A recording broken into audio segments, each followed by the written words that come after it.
have the honor to introduce the esteemed Mr. James Fishback.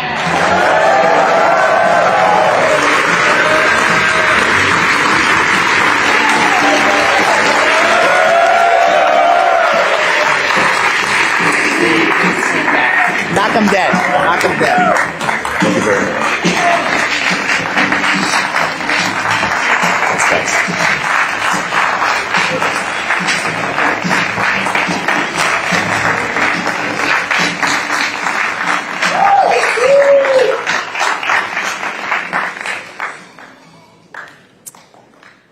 Well, good evening. I am honored to be here tonight. I'm honored for a number of reasons. The first and foremost is that I'm grateful that my parents raised me as a Catholic. I'm grateful that their parents raised them as Catholics as well. My home parish, about 40 miles from here in Davie, Florida, at St. Bonaventure, is where I spent CCD on Wednesday night, but moreover, where I got closer to the faith that brings us together here of all places. As I think about the revival that needs to happen in our country, especially at 250 years since our bold founding fathers set this country into motion, that revival is not possible when we tell lies. We cannot revive American exceptionalism. We cannot continue this bold experiment if we tolerate mistruths. Truth is singular. It's not his version of the truth, her version of the truth. It is one truth. And regardless of how unpalatable those truths may be, how controversial, how piercing, dare I even say how offensive those truths might be, we still have to tell them. Let me start with one that seems to divide even parts of my own party, the Republican Party. We are not a Judeo-Christian nation. We are a Christian nation.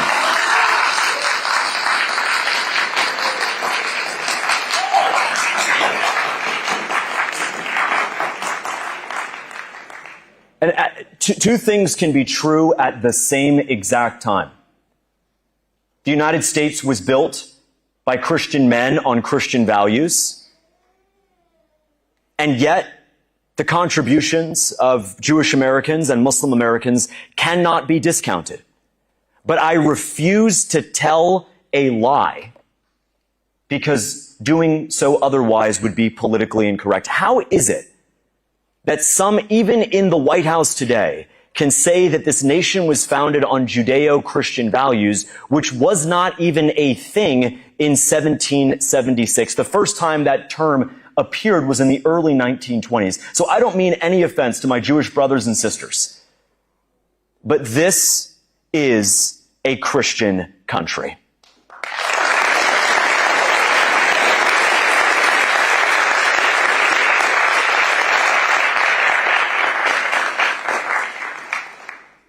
The First Amendment of the U.S. Constitution allows anyone from any walk of life to practice their faith. If elected the 47th governor of this state, I will protect the right of anyone to practice their faith. But the First Amendment of the U.S. Constitution also allows us to profess that Christ is King.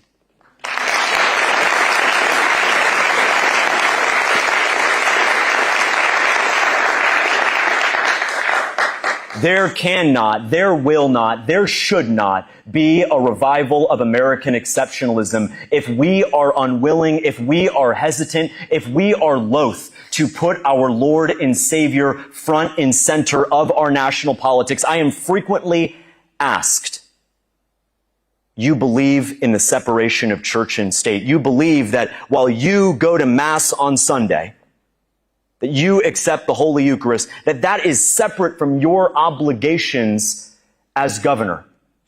You believe that, right? You believe that even though you're a Christian, you're going to separate church and state. Absolutely not.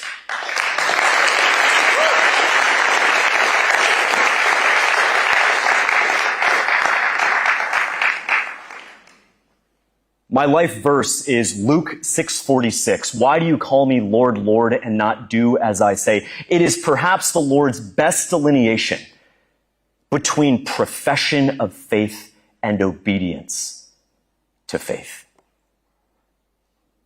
I don't want to be judged by my allegiance to the Republican Party, to its broken promises of years past, to the brochures of outdated, overpriced think tanks in Washington, D.C. I want to be judged by one thing and one thing only, and that is our Catholic faith.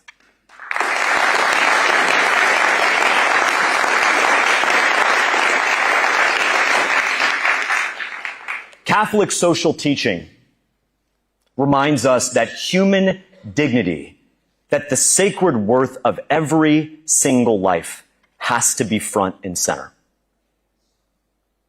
I believe that politics is oftentimes about compromise. I've said on this campaign trail that as the proud brother of a public school teacher, as the proud nephew of a public school teacher, as the proud grandson of a public school teacher, that I think it's time to raise public school teacher pay in Florida.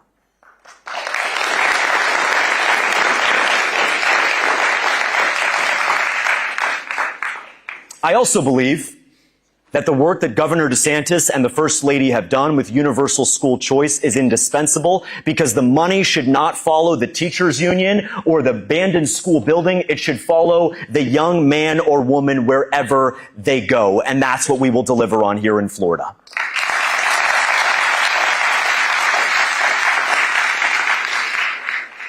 And here's a crazy idea. It's crazy for politics, but not from the world that I come from, which is business, which is if you as a parent in your infinite unimpeachable wisdom decide to pull your daughter from a public school in Collier County, and Collier County was going to spend $14,000 educating your child per year, and you pull them out to homeschool them or send them to a Catholic school, you should get the full $14,000.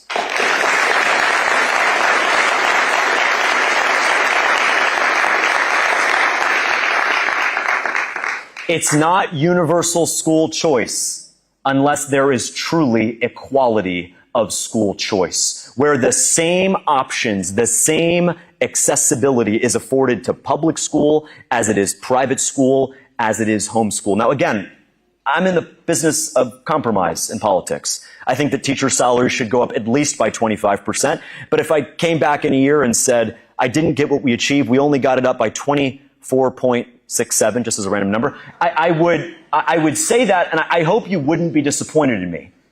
I said 25, and then we got a little bit shy of that. But on certain issues, politics cannot ever be about compromise. It must only be about confrontation. And let me be clear, I'm not going to come here and mince words and give you some politically correct answer. I'm not worried about, well, you might lose a couple of votes because some overpriced consultant yelled on me on the drive over here. Don't you dare say it. And I said, I don't care. I'd rather tell the truth and lose this election than tell a single lie and win it. And allow me to tell the truth that we all hold dear. Life begins at conception.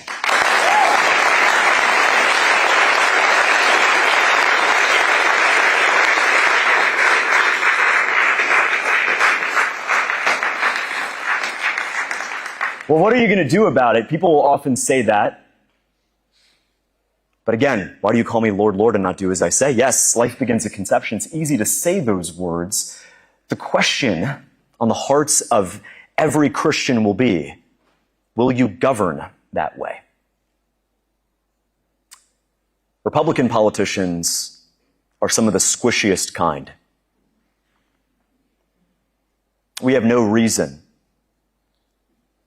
to be resting on our laurels and getting complacent and patting ourselves on the back when abortion numbers as high as they are. The overturning of Roe v. Wade in 2022 was not the end of our fight. It was the beginning of a new chapter. And let me be crystal clear with you today. If a full abortion ban came across my desk as governor, I would sign it, and it would be the honor of a lifetime.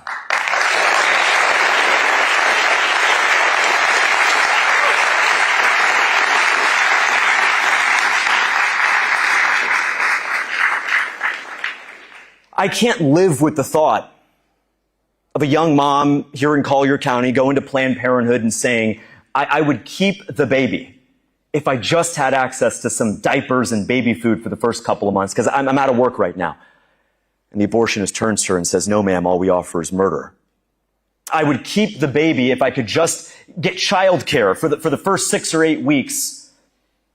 No, ma'am, all we offer is murder. I would keep the baby if you could help me cover the cost of childbirth. No, ma'am, all we offer is murder. This is not about Republican or Democrat. It's not about left versus right. It is about right versus wrong. It is wrong to tell a pregnant woman in the richest country on earth that she cannot have a child because we don't have the resources for her. It is time together to bond ourselves together as a community and support every single pregnant mom in Florida.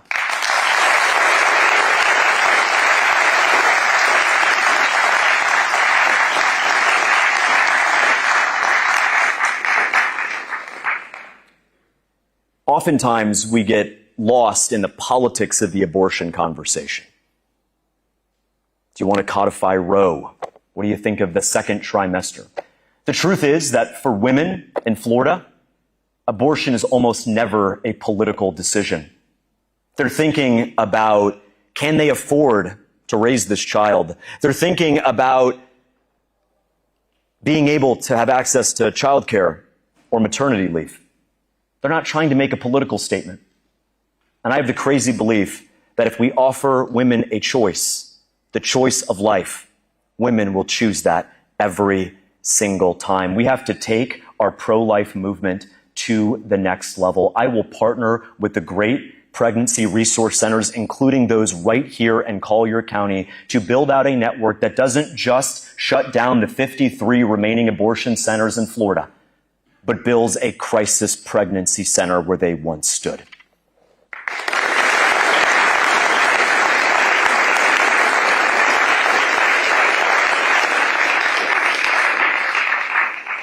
And then to confront a question that the Republican establishment has squirmed at as I've brought it up, which is, how is it pro-life to tell a mom who gives birth on Friday night that she has to be at work on Monday morning?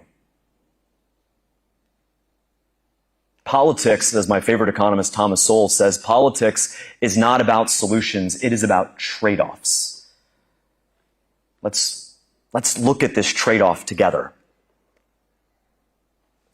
Mom, pregnant, childcare, being able to be with her child for the first 8 to 10 weeks.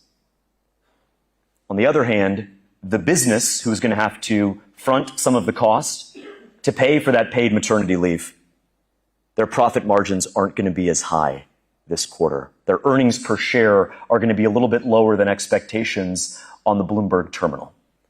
I believe in the dignity of work, and that means that capitalism serves us. We don't serve it. As governor, we will implement paid maternity leave for every mom in Florida.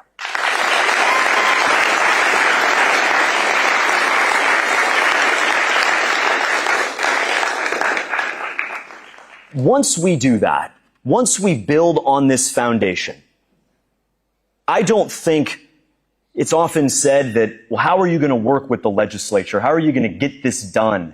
Full abortion ban. We barely had, it seemed, the votes at times to get the 6-week heartbeat bill done. The truth is that there are novel ways to confront the abortion issue head on. Something called the 14th Amendment of the U.S. Constitution. As governor, I will do whatever it takes to abolish, yes, abolish abortion in Florida. And believe me, it will be enough.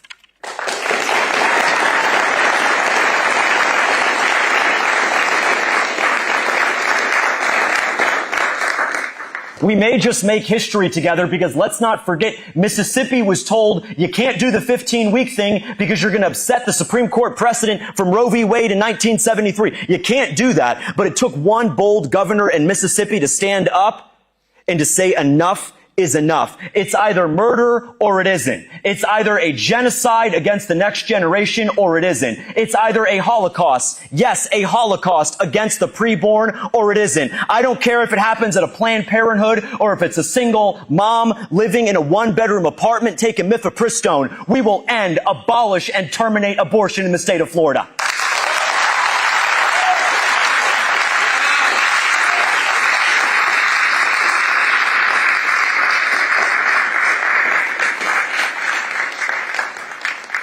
Our society should be judged by how we care for the most vulnerable, and the preborn are the most vulnerable among us. But I don't believe that our pro-life movement merely ends at birth.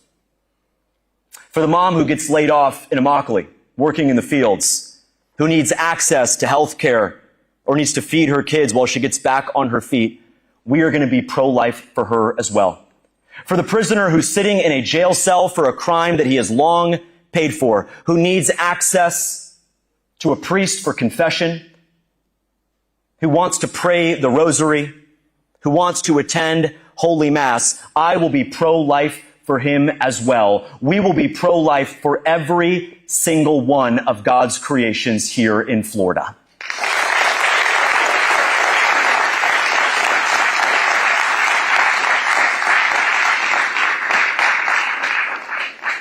To our homeless neighbors who are living on the streets, we're done with the experiments, we're done with the nonprofits and the NGOs who have nothing to show for the billions of dollars they have leached from the taxpayer over the past 30 years. We will do the compassionate thing together. We will remove the homeless from our streets so they get the care that they desperately need, and we get the safety that we all deserve.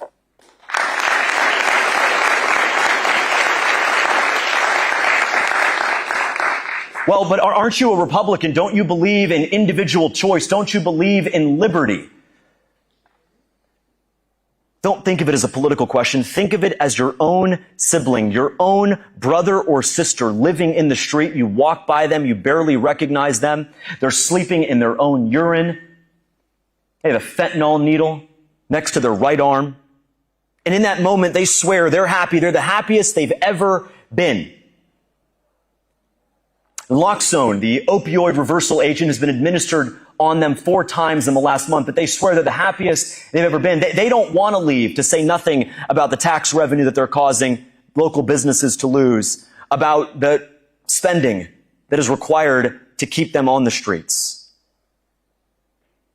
It's called tough love. It's called tough love. I wouldn't let my own sister live on the streets, regardless of how adamant and how dogged and how tenacious she was to the contrary. As governor, I will authorize the Florida National Guard to remove illegal homeless encampments off of our streets.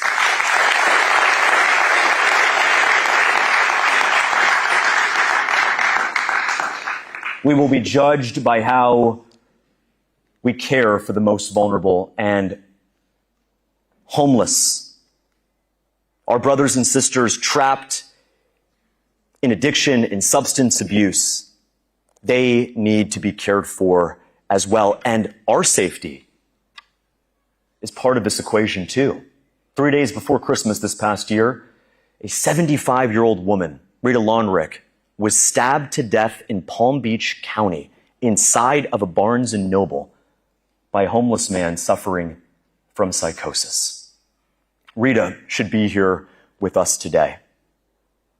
We will pass Rita's law in Florida to make sure that we have every resource available to us to get potentially violent homeless people off the streets. They deserve real psychiatric care. And to the Poindexter in Tallahassee with the thick Coke rim glasses wondering how we're going to pay for it, we will find a way. If we have found a way to give Ukraine $300 billion to lose a war, we will find a way to get our brothers and sisters off the street.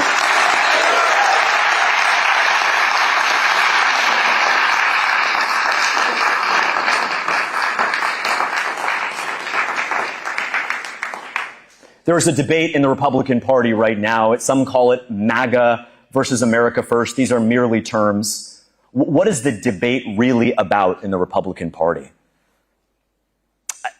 My view is simple. America First, for it to mean something, must mean Americans first. If we mean America First and we mean the stock market, then there's a whole lot of decisions we're going to make to the detriment of American workers and American families that will be to the enrichment of the billionaires who own the stock market. Think of it this way. If America First is how well the Dow Jones Industrial Average does in 2026, we might support the H-1B scam, firing thousands of fully qualified American workers to simply replace them with cheap foreign slave labor from India. America First means the stock market going up. Of course not.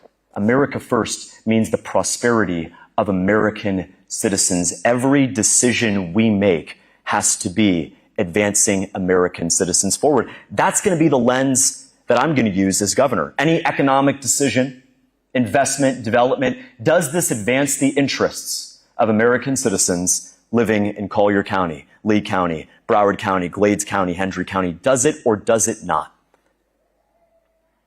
I am sick of hearing about GDP, gross domestic product. Consumption plus investment plus government spending plus net exports. They tell us that GDP in the third quarter came in above expectations while we're struggling under the weight of an affordability crisis, while youth unemployment is double that of the national average, when college graduates are staring down the toughest job market in a generation. And they're dangling GDP in front of us. Well, here's one for size. 8 years ago, the GDP of Florida was $1 trillion. Today, it's $1.85 trillion. It's an 85% increase in 8 years. Does anyone here feel 85% richer, better off, more prosperous? So maybe that's not the right way to measure it. Maybe there has to be a new way to measure prosperity. And I don't mean vibes. Well, how do you feel it's going? We've been complaining about affordability for a long time. But what is this new North Star? I believe in objective, quantifiable, and falsifiable ways to measure economic well-being. So here's one. What percentage of 30-year-olds are married and own their home? Well, in the 1960s, when my father was growing up in Broward County, half of 30-year-olds were married and owned their home. Today, that's less than 15%. We need to get that number up fast, or we are in big trouble. As governor, my top priority for the next generation is to create the economic and social conditions informed by our Catholic faith to bring you to the holy sacrament of marriage and to allow you to buy dirt and to build a family.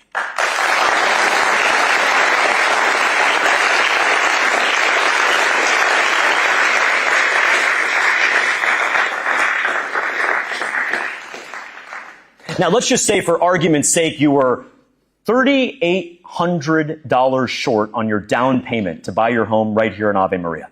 $3,800 down payment to get the home. You only needed $3,800 to do so. And you went over to Tallahassee and you said, Republicans, you're looking out for us still, right? Could I borrow $3,800? You could not get $3,800 from Tallahassee Republicans or Democrats if your life depended on it. For the last 3 years, Tallahassee, in its infinite wisdom, has decided to lend $385 million to the country of Israel. You can't borrow money from your government to buy a home, to get married, and to live out the full arc of the American dream right here in the Sunshine State, but they will lend our money to a foreign government. I don't care if that government is Sweden. I like IKEA. I don't care if that government is the UK. I like fish and chips. I don't care if that government is Australia. Iggy Azalea is okay. But look, at the end of the day, simple, universal principle. Our money should never be lent, sent, or otherwise given to a foreign government. As governor, on day one, I will divest the $385 million sent to Israel.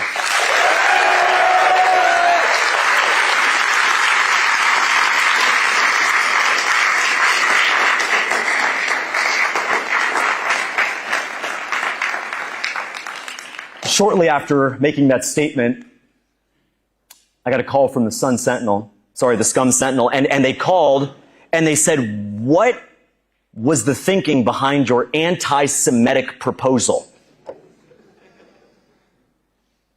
Look, I was sick and tired of our friends on the left calling us racist for everything we did or everything we didn't do. In fact, if you swore you weren't racist, that was the clearest and most convincing advice that you were, in fact, a racist. If you opposed racial equity training for your 9-year-old at public school, you were definitely part of the Klan.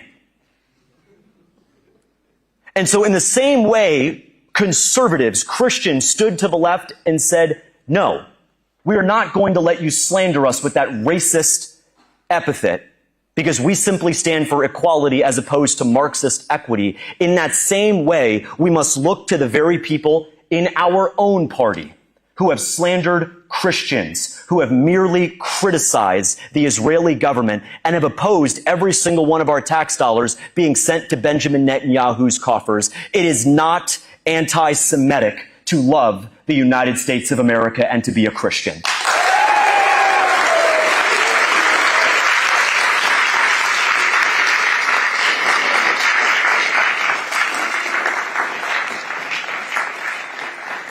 And I want to be clear, I condemn hatred of Jews, I condemn hatred of Muslims, and I condemn hatred of the most persecuted group on the face of the planet, Christians.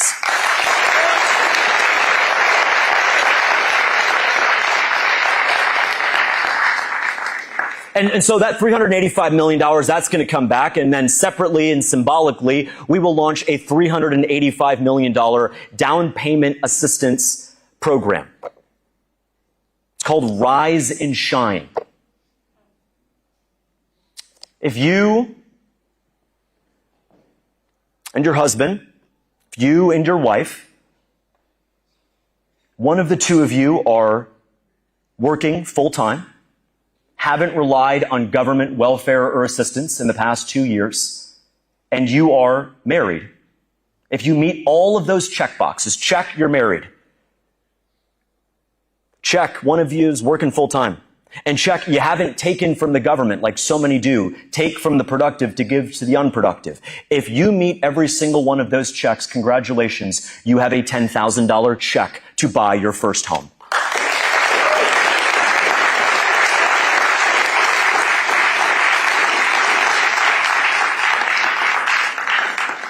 And so our North Star cannot be the stock market.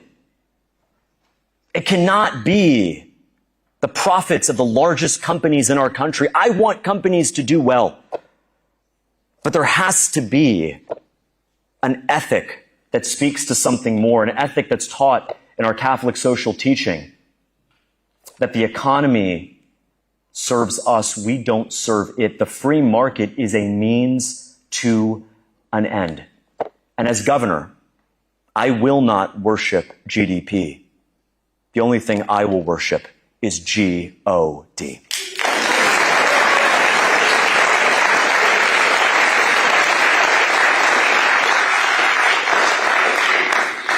Well, sir, Blackstone's margins this quarter might be a little bit less than expected. Companies have never been richer and never been more profitable, and the average Floridian is in a tough spot today. We recently launched our 1989 tour, cleverly named after my favorite Taylor Swift album. It's okay, you just gotta tell people the way you are, you know? But why did you call it that? Why did you call it, were you doing a shout out to the Soviet Union? No.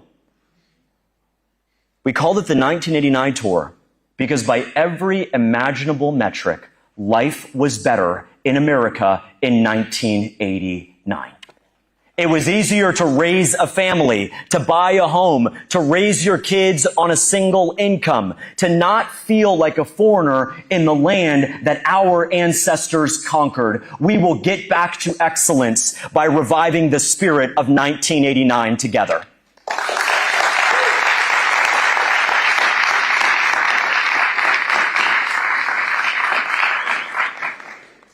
You're hiring me to make a lot of tough decisions.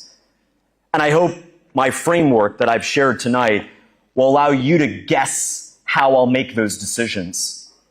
I want businesses to do well, and they will do well, but they won't do well at the detriment of our workers. H-1B program is a great example of this. It was built on a lie that there is a shortage gap, a skills gap in the United States. This is in 1990. And the idea was we need more tech workers and computer programmers. But tell that to the computer program I met with last month at Florida State. Top of his class, 4.0 GPA, has applied to 100 different positions at one company. I won't name the company, but it's Amazon. And 100 different positions. And was told in an email, we're not hiring right now.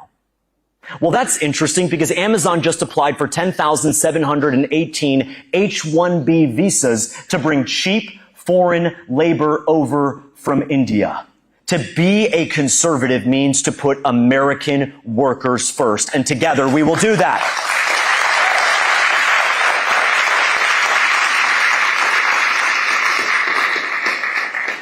Well, why? Why do they want Indian workers? Is it because Indians are better? No. Is it because they work better in teams with their American colleagues? No. It's because they are cheaper. They won't be able to join a union. They won't be able to collectively bargain. If they screw up a project, they could be deported the next day. Imagine that kind of leverage an employer has over his employee. That's not a fair system. That is not a level playing field. And so my message to companies all over the state, whether it's the H-1B program or the alphabet soup of other programs like H-2A or H-2B, when you walk into a Marriott hotel in Marco Island, that should be staffed with locals. Not good people, and they are good people from Thailand or Morocco or the Philippines, but we have great local talent right here at home. This lie is often peddled in the media that Americans don't want to do those jobs. Americans don't want to cut trees. Americans don't want to trim your yard. Americans don't want to clean hotel rooms. Americans don't want to be a line cook. Well, that's half true. Americans don't want these jobs, but at least have the common courtesy to finish the sentence. Americans don't want these jobs at the below market slave wages you are willing to pay them.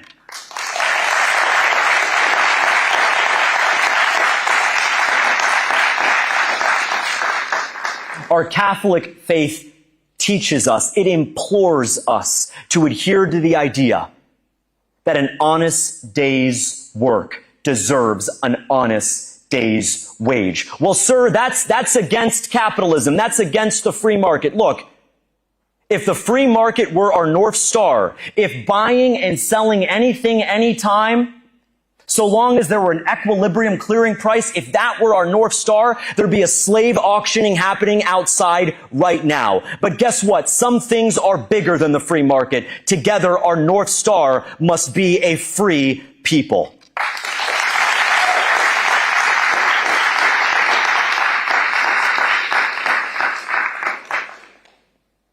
Today, my grandmother would be celebrating her 99th birthday. She passed in September of 2024, and she wasn't just my best friend. We spoke every single day from the moment I was a kid to the day she passed. But she was the most important Catholic in my life. Even when she couldn't go to church, she never missed the opportunity to have her Eucharistic minister come by and pray together. And she was very, very fond of the rosary, very, very fond of turning to our Blessed Mother in times of need. She knew that our faith was not a nice to have, it was a necessity in a modern, materialistic, and hedonistic world. She knew that St. Pius X was right when he said that if 1 million families prayed the rosary, the entire world would be saved. It is our time to seize this moment as we are ready and eager to write the next chapter of American history, to remember that we cannot put America first until we put Christ first. Thank you so much.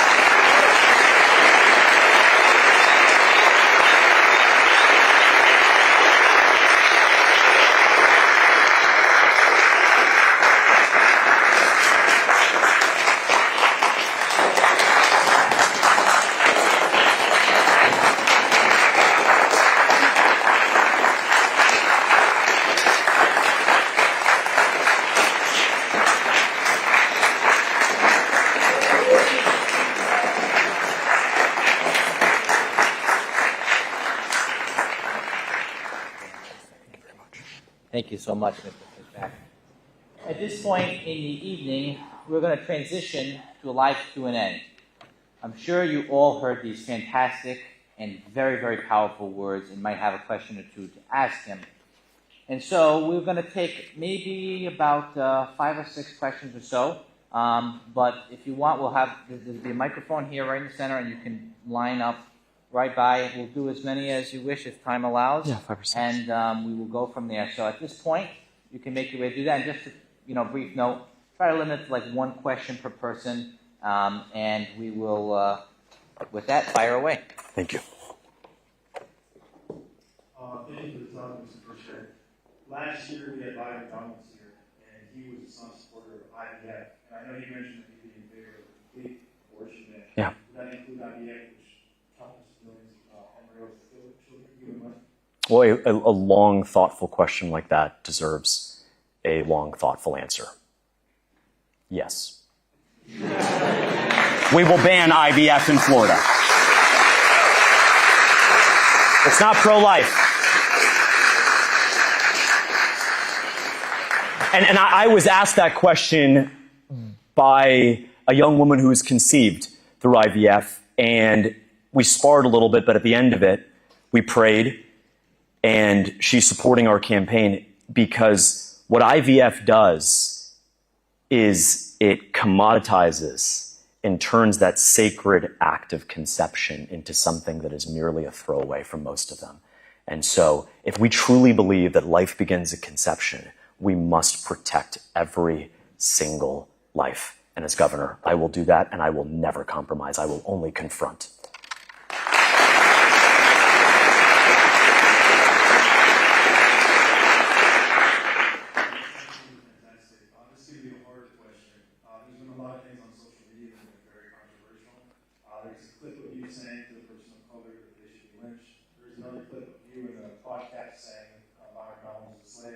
So the reason for me asking is I've talked to a lot of young students who are Catholics, and they're like, this guy's great. He seems like a good Catholic. He says things. They're so divisive, things that make them now when they gravitate towards him.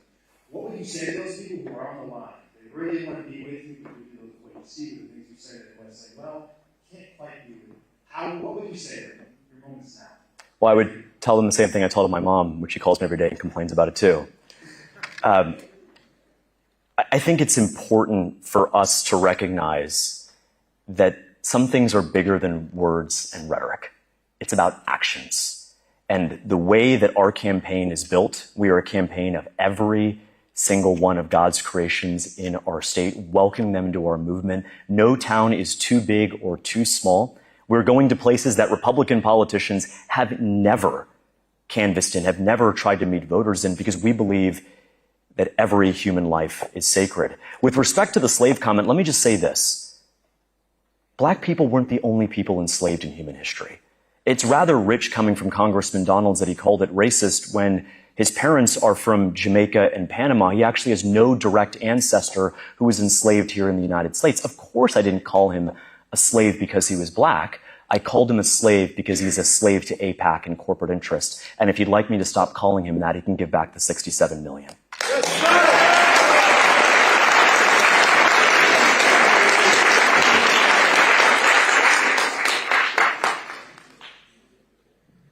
So I actually grew up down here in Southwest Florida, this town. For a long time, we were the only spot of any kind of suburban development for about 30 miles. Closest thing to Vermont, I guess it's a little closer, but regardless. It was orange fields, and there were tomato farms, and there's rural, untouched land except for farming all around. And I've watched over the past 2 decades how developers have bought up acres upon acres, not only damaging the natural beauty of the state, but also hollowing out domestic industry. So my question to you talking about Catholic social teaching, there's an economic element to that. Yes. How are you going to integrate Catholic social teaching to revitalize and encourage domestic development and industry while promoting a strong middle class? It's a great question, and it goes back to that Thomas Sowell quote. There's a trade-off here. We want development so long as it's responsible, so long as it's not reckless to our land, to our water, and to our air. We hear about this in Genesis too, right? That our job is to care for the environment that we are stewards of. You know, it's often said that environmentalism is a political position. It isn't. It's a biblical obligation, and that's how I will govern. And so here's a way to think about it. We can't continue down this road of the last 15, 20 years where citrus groves in Collier County or in Polk County were turned over to mass-produce housing from Pulte or from Southern Homes. Now the new phenomenon is the AI data center, which is as silly as it sounds. It makes a Costco look like a Circle K. It takes up 2 million homes worth of electricity every single day and 500,000 gallons of water every 24 hours. This is part of that choice of the trade-off. What trade-off do we want? Because if the goal is GDP, truly, if the goal is economic development, then we should fill in and pave over every acre of the Everglades and build AI data centers. Our GDP will go up. Absolutely. Investment expenditure like CapEx is part of the GDP equation, and so necessarily it will go up. But what is the better way to measure this? I think, go back to that statistic, is are you married at 30 and do you own your home? Well, think about it. Does an AI data center help or hurt a young couple from Ave Maria get married and own a home by the age of 30? It doesn't help because AI data centers create about 400 jobs, mainly for highly specialized foreign labor. So there's not going to be any local benefit to it for labor. And the second is it harms it because those water shortages as the result of an AI data center, the electric bills going up, as they already have in other states because of the rise of AI data centers, will make the all-in cost of home ownership go up. This is all to say we have to find the right balance. Here's my 3-part test to economic development in Florida as your 47th governor. The first is any economic development has to originate not from a corporation, but from genuine community need. There has to be a genuine community need to build something. In my town of Madison, 3,000 people, there is the genuine community need for a bookstore and a small movie theater. We should do those things if the community asks for them. The second is any economic development has to create local jobs. When we say there's a $100 million AI data center that's going to have $100 million of economic impact, does that mean the people of the town are going to get 100 million? No. It means vague terms like capital expenditure will be invested over a 10-year timeline. Really, the test of economic development is, do local people, especially recent high school and college grads, do they have a shot at a great paying job? And the last test is, does this development enrich the community in some other way? So building cafes, restaurants, coffee shops, they allow things like Bible study to happen, places for the youth to hang out, to go on dates, for family to spend time together. And so this is part of a larger debate that's happening right now of what is the trade-off between development and preservation and conservation. If I had to choose between those two things right now, I would choose preservation, conservation, because we're lulled into this thinking that, well, if you're against development, you're against jobs. Citrus was a $50 billion industry. Entire towns up and down US 27 were rich because of citrus, had local businesses and hotels and diners that were profitable because of citrus growers and pickers. And so we have this belief that all economic growth can only happen if it's under the guise of Elon Musk and Sam Altman and OpenAI. No, we can get back to the basis. I actually believe that the future of Florida, the future of our state, is in our past. 1989 was a really good time to be alive here in our state. And the closing words of one of my favorite movies, The Outlaw Josie Wales, the final scene where Josie Wales meets with 10 bears, there's this conversation about 10 bears joining the reservation and all of the things that would happen. And the line that always stands with me is, I'm not promising you anything you already haven't had. My campaign, our movement, is not about doing the impossible. Everything we're talking about here today has already been done in our state before. Great paying jobs while respecting the environment, building homes while respecting the environment, building a community while respecting the environment. If we can do it in '89, we sure as heck can do it today.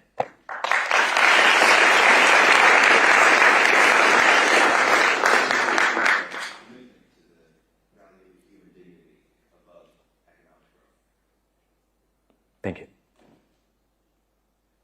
Mr. Stack, I appreciate your entire campaign. I think it's amazing. And I have a question about some of these more controversial bills. I'm in favor of all of them, like you said. But I'm wondering, like, how do you plan on getting them passed? It seems like the interest groups, both parties are bought by interest groups. And the bill, like you said, that showed up on your desk, will sign it. Yeah. But to me, it seems like in Trump's campaign, it seems like his presidency has kind of proved that executive orders don't work, and that both parties are bought. What is your plan on how those bills are going to get to your desk and how they will get signed and passed as well? This is the art of one, negotiation, but also pressure. You need someone who's a good communicator to sell it, not necessarily to the elected officials, sell it to their constituents.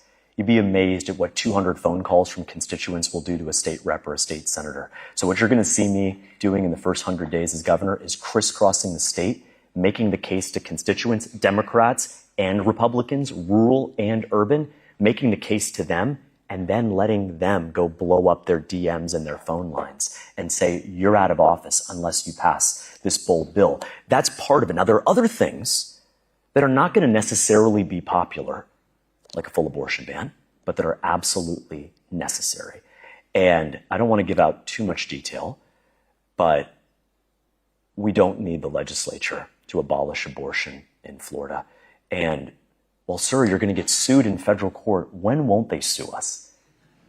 Here's what I do know. One of President Trump's greatest accomplishments in his first term was appointing great conservative justices. When our case goes before the U.S. Supreme Court, I can tell you that we will win, but I can't tell you by what margin. It will either be 5-4 or 6-3, depending on how she is feeling that day. Thank you.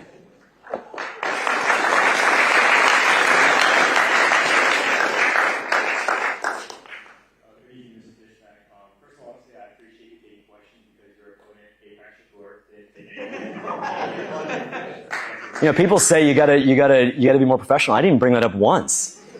The pivot is happening, guys. Okay, I was in the Villages yesterday. I'm wearing a suit. The pivot's real, but yes, AIPAC Shakur.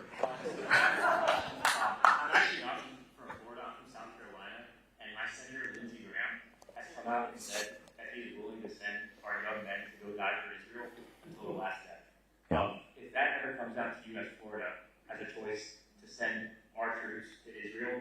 How will you respond? It's a great question because people typically say, well, you're running for Florida governor, you're not running for the Secretary of War or the Secretary of State or the President, so what role do you have in this? Well, for the 14,000 members of the Florida National Guard, my commitment to them is this: I will never allow you to be deployed to a foreign war without explicit congressional authorization. And this war is disastrous. It does not have congressional authorization. It shouldn't be controversial to say, but somehow it is. No American should die for Israel.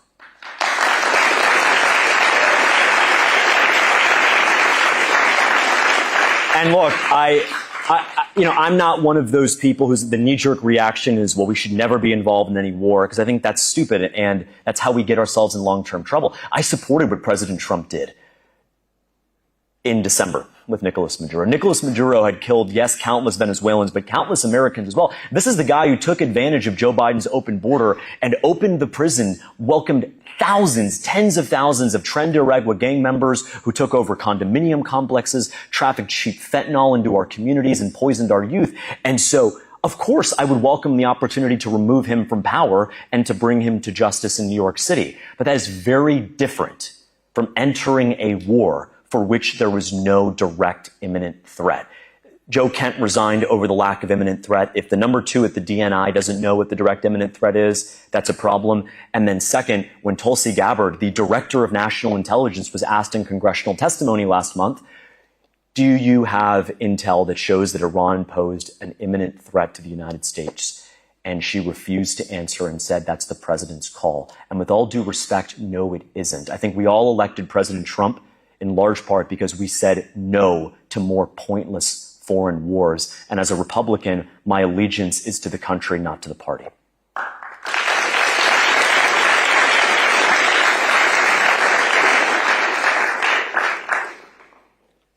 Mr. Fishback. I very much appreciate that your commitment to a total ban on abortion and stopping support for Israel as it commits genocide against Palestinians as we speak. But I also have some concerns because I live in Ave Maria and I'm very excited to go for the first time in December. And as you know, Ave Maria has many families, and we thrive on a community where we cherish our young people. However, I recently encountered the video which someone previously referenced, in which a voter, brought up allegations of a relationship with a minor, which is statutory rape.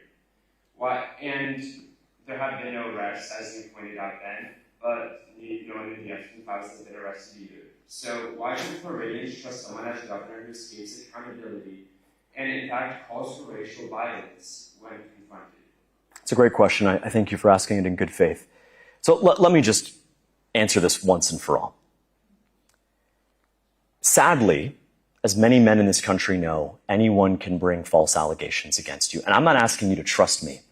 I'm asking you to trust a court that heard these allegations over 2 hearings, 7 hours of testimony in Florida's Second Judicial Circuit, threw the case out and fully exonerated me. Thank you for clarifying that, but I'd like to repeat, why would you face those accusations with threats of racial violence and when addressed? Because Florida has, as recently as 80 years ago, had to experience with lynching, and coming back to a person of color in Florida is either malicious intent or ignorant of Florida's history, and governor of Florida should be either. Well, so I actually disagree. And what I would say is that the individual in question was not a voter. He was a TikTok streamer who has been agitating our campaign and harassing our volunteers and supporters for months now. There's video proof of it all over the internet. Outside of a Taco Bell in downtown Orlando with 300 people surrounding me, this individual was yelling that I was a pedophile in the Epstein files in an attempt to incite a mob against me. We were outnumbered. He spit on my security, put his hands on us, and was yelling racial epithets that were not captured on video. And so I believe that in a society, if you commit the kind of heinous crimes that are in the Epstein files, I believe you should be sentenced to that kind of punishment. And I also believe that falsely accusing people of those same crimes, you should also be sent to that punishment. Thank you.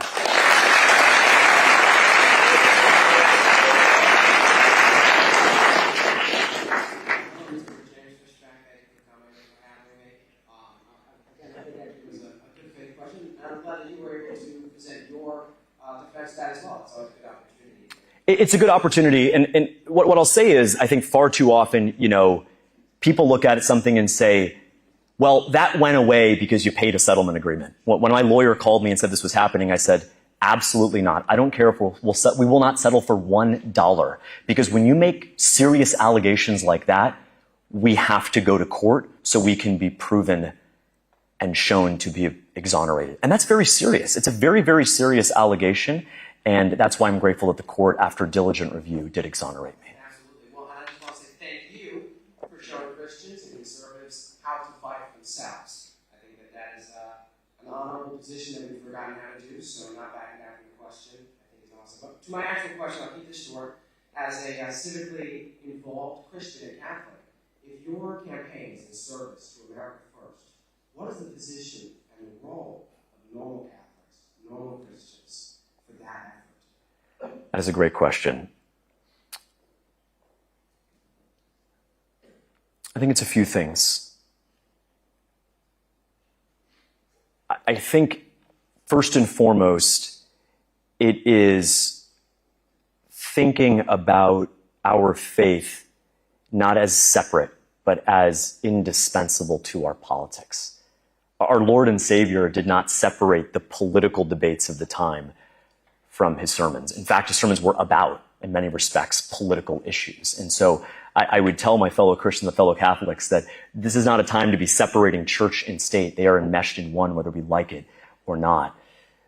And vote accordingly. And to tell you the truth, that doesn't always mean voting Republican. It doesn't.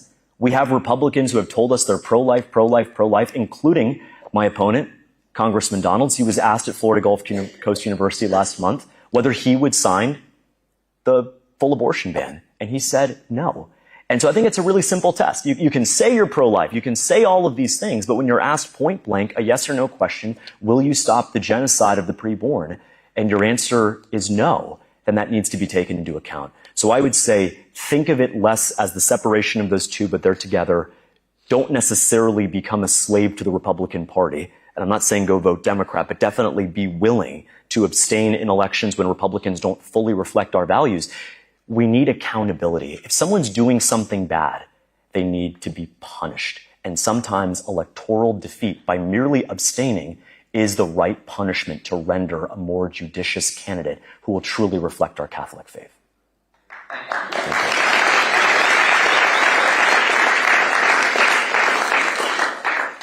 President of Ave Maria University. One of the first things that you said this evening was that you were not willing to, you wanted to have confrontation and not, you would not, there's a word. Not compromise confrontation. Not compromise, but you were all for confrontation. And I don't think that that's like necessarily a great way to have people follow you, is be confrontational about everything. There are certain things, of course, that you're going to remain principled to, but there are some, and there are other things that you will have to make compromises on. Sure. Life is made, our lives are made with compromises. You know, how much to give to our children, how much not to give, how much to spend on a house. You know, well, we can't get this, but we're going to get that. You know, or what we're going to eat. Everything is going to be a compromise. And I think in politics, there is also, you can't expect everybody to be a follower of Jesus Christ very seriously and expect them to take the most Christian decision, or that they will gather around you as a Christian. Well, Madam President, it is an honor for you to be here. Thank you. And for the... President or anything. Oh, you're a resident. I stand corrected, Madam Resident.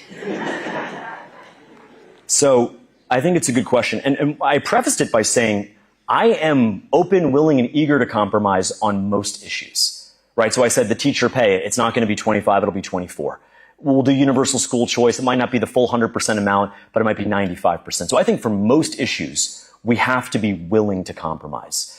But a society that allows the infanticide, the homicide of the preborn, that is something that I'll never be willing to compromise on. And I fully understand that that may lead to my electoral defeat in the general, but I'd much rather that than give in to the vices of a modern hedonistic society. Well, if you don't mind, Please. Disagree with you. We want you to win. We don't want you to be happy and walk away. We want you to win. So We will win. We will win. Well, we will win. But I don't want to, as the kids say, I don't want to self-glaze, but I had a Democrat, a very well-known Democrat, call me the other day and say, I've never heard a Republican speak about the issue of life the way you have, and it scares the crap out of us. And so I am the messenger of this movement. As you saw here today, I'm not going to be one of those Republican establishment hacks who a mother comes and says, I'm pregnant, I'm 10 weeks pregnant, I need help. And the Republican asks her to explain her whole life decision. Well, why did you do this? Why did you do that? Why don't you have a GED? Why didn't you get married? Why didn't you do this? And I think our job as our Lord and Savior is to meet people where they are in that moment. And so what I've said time and again is it's not enough to merely abolish abortion. We can get rid of abortion, but we cannot get rid of an unexpected pregnancy. We have to recognize that there's a real anxiety and tension for mothers who are pregnant, especially those unexpected, including and especially our own Blessed Mother who faced an unexpected pregnancy and the anxiety that came with that. And so my view is offer women a real choice, and that will be life. One small but I think important question is that you said that Tulsi Gabbard and you yourself didn't feel that it was an imminent danger to the United States from Iran. Yes. Well, if we list over the past 47 years, Yeah. the number of sailors, Marines, private citizens, and just lately, in the past maybe a year or two, the threat to murder our president. I think those things are imminent, and I think that those things are very concerning to every American. I agree, and I don't ever want to be seen as an apologist for the Iranian regime. They've persecuted Christians, they oppress women. I believe that they are dictators, and they should be removed by a popular uprising. But I think that our debate will hinge on what we mean by imminent. Imminent threat is the Iranian military is about to launch a ballistic missile strike on New York City or Miami. If the standard was countries that have committed heinous acts against the United States, we could put North Korea there, Cuba there, Venezuela there, and we'd be bombing 3 or 4 dozen countries tomorrow. And so I think the president has a responsibility to really apply that imminent word. This war, with all due respect for that, there are patriots who are against this war and patriots who are for this war. But I think so far this war has been an absolute disaster. Gas prices here are up $1 in the last month. There's no clear exit strategy. We don't know what victory actually looks like. And so the real issue is that when the President of the United States, whom I support, whom I voted for, says that he wants to end an entire civilization, that does not sound like a real objective for how we can end a war.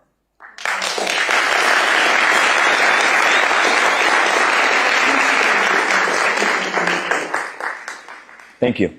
And I think that's the big thing, by the way. We're not going to agree on everything, guys. We're not going to. But my view is we have to agree on enough, especially on the important issues.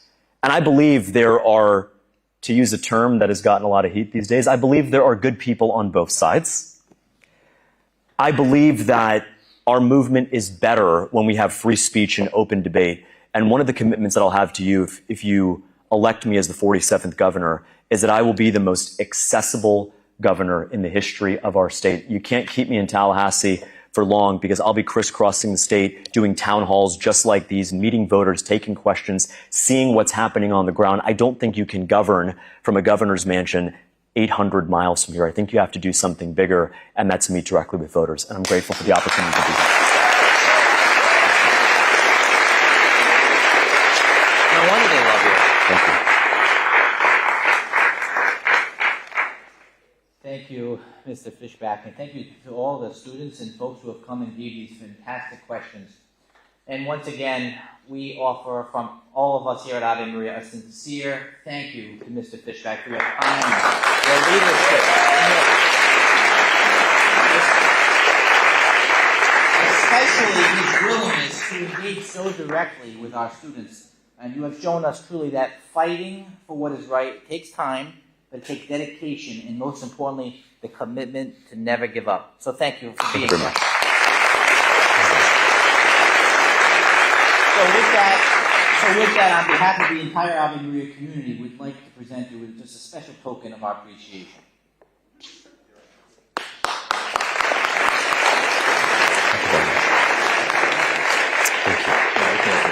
Thank you. And so, before we finally wrap up, I'd just like to take a brief moment to thank a few people for making this night possible. First and foremost, thank you to Almighty God for bringing us all together, truly to Our Lady's University. Secondly, thank you to President Middendorf for his fantastic leadership over our university and prayerful leadership. Thank you to Dr. Lenman and Juliana Rival of the Office of Student Life for helping make this possible. To Mr. Rick Hunziker for our head of security to keeping us all safe. To Mr. John Paul Hare for his tremendous and always great AV skills.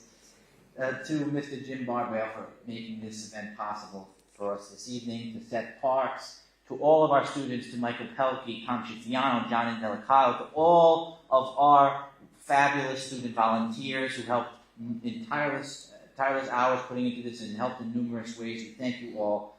But to all of our organizers, all of our leadership, all of our guests here this evening, and for all who showed up, thank you all very, very much for being here and supporting this truly worthy cause.